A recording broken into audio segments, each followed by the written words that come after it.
Kembang sing wangi nggo sandaran kupu-kupu, kowe tak sayangi dadi separo nyawaku.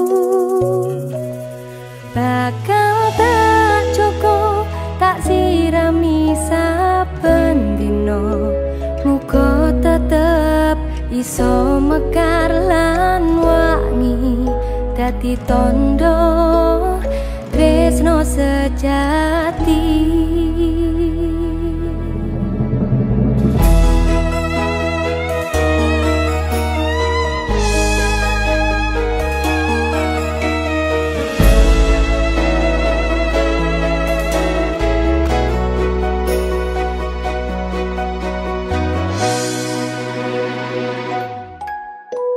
Matur nuwun Gusti pun maringi tresno kemati, sing tak sayang ra iso keganti. Mas yo akeh alangan sing awak dhewe adepi, iso dirampungi mergo tulus ati.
Cukup